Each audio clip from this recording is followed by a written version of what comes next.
हर राज्य को उसका पूरा हक भी देना चाहते हैं।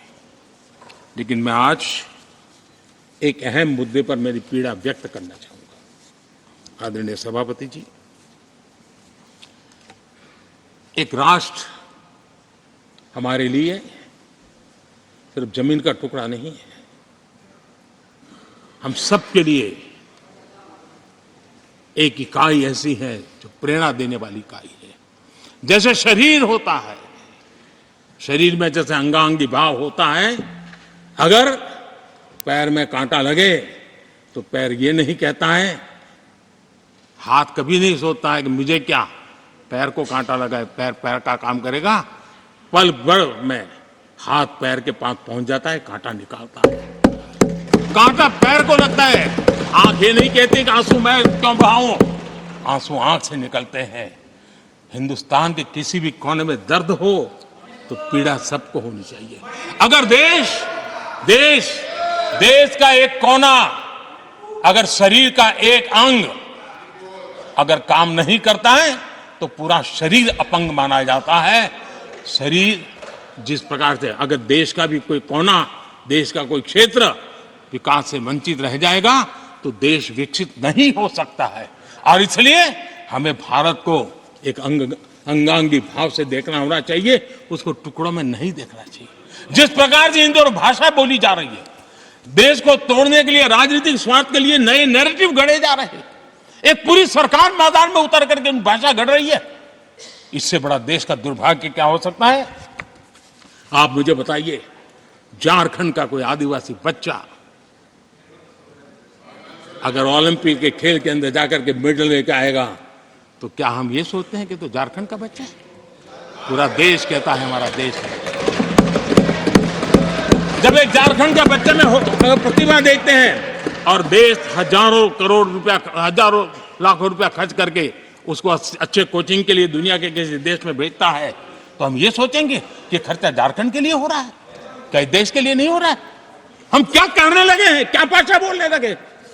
इस देश का गौरव, हमारे यहां वैक्सीन, देश के करोड़ों लोगों को वैक्सीन का, हम ये कहेंगे वैक्सीन तो उस कोने में बनी थी इसलिए हक उनका है, देश को नहीं मिल सकती? कैसा सोच सकते हैं? क्या वैक्सीन उस शहर में बनी थी इसलिए देश के और भागों को इसका लाभ नहीं मिलेगा? ये सोचेंगे क्या? क्या सोच बन गई है? और एक राष्ट्रीय दल के अंदर से ऐसे विचार है, ये बहुत बहुत दुखद की बात है।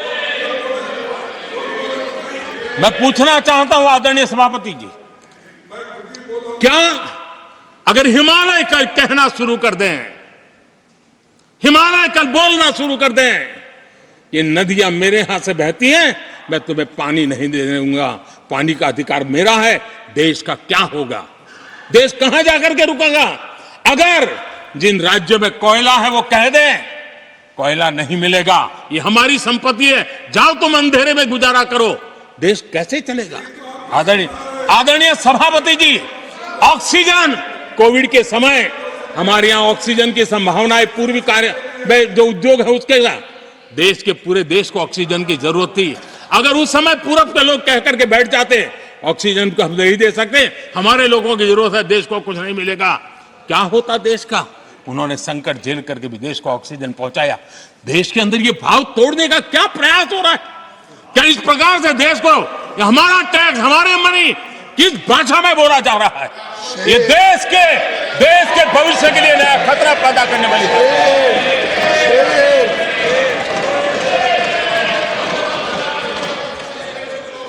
देश को तोड़ने के लिए नए नए नैरेटिव खोजना बंद कर दीजिए। देश को आगे बढ़ना है, देश को एक साथ लेकर के चलने का प्रयास कीजिए। आदरणीय सभापति जी, पिछले 10 वर्ष नीति और निर्माण के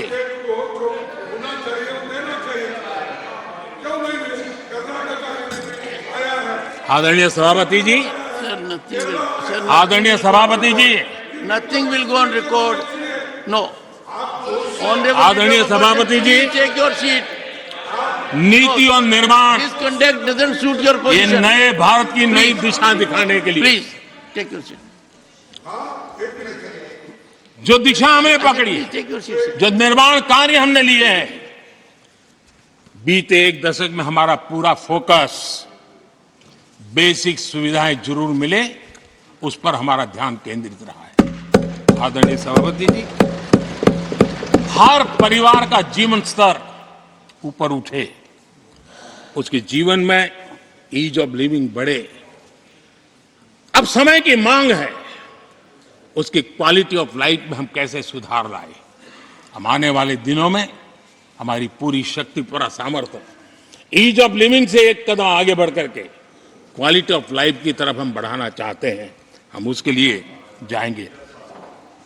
आदरणीय सभापति जी, आने वाले 5 वर्ष न्यू मिडिल क्लास जो गरीबी से निकल करके बाहर आए हैं, ऐसे न्यू मिडिल क्लास को नई ऊंचाई और सशक्त बनाने के लिए हम अनेक विध कार्य पहुंचाने के लिए पूरा प्रयास करने वाले हैं।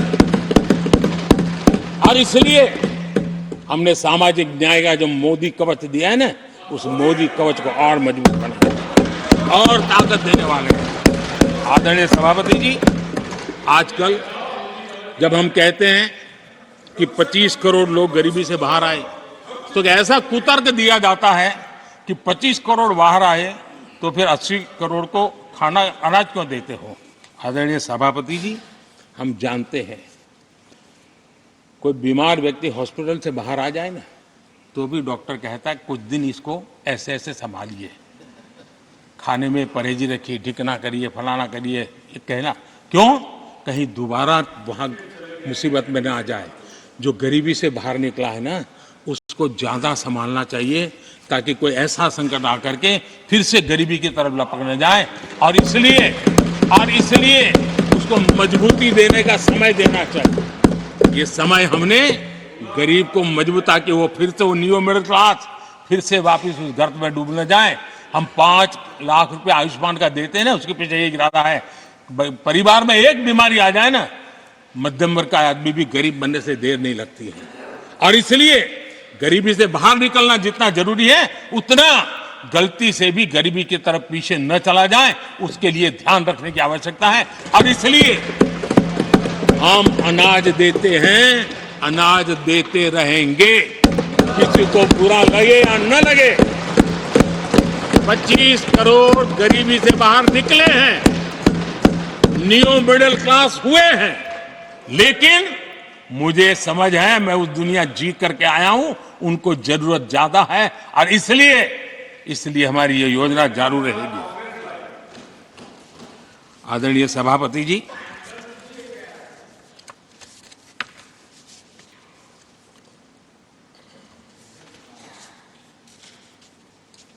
देश जानता है आदरणीय सभापति जी, और इसीलिए मैंने गारंटी दी है। मेरी गारंटी है, गरीबों के 5 लाख रुपए तक की इलाज की सुविधा आगे भी मिलती रहेगी। मेरी गारंटी है, मोदी की गारंटी है। 80% डिस्काउंट से जो दवाइयां मिल रही है, जिसका लाभ मध्यम वर्ग गरीब को मिल रहा है, वो मिलता रहेगा। आदरणीय सभापति जी, मोदी की गारंटी है कि किसानों को जो सम्मान निधि मिल रही है, वो सम्मान निधि चालू रहेगी, ताकि विकास की यात्रा में वो ताकत के साथ जुड़ जाए। आदरणीय सभापति जी, गरीबों को पक्के घर देने का मेरा अभियान है। अगर परिवार बड़ा होता है, नया परिवार बनता है, पक्के घर देने का मेरा कार्यक्रम जारी रहेगा।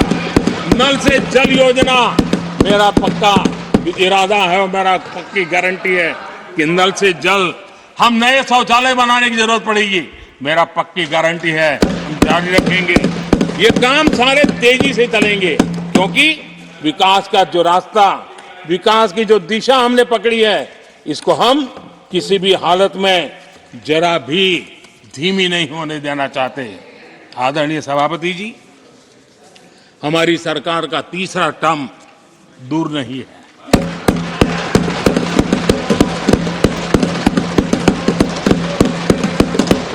कुछ लोग इसे मोदी 3.0 कहते हैं।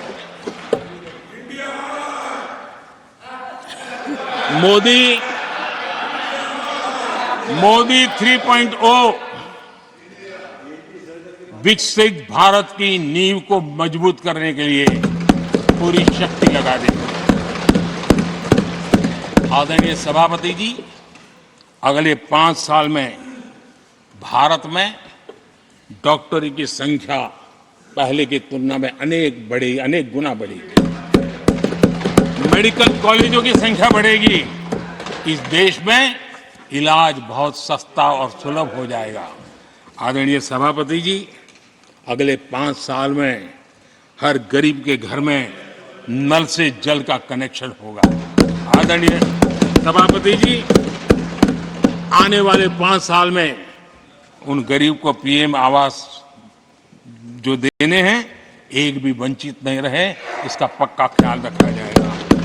अगले 5 साल सोलर पावर से बिजली बिल जीरो। बिजली बिल जीरो देश के कितने नागरिकों, करोड़ों नागरिकों को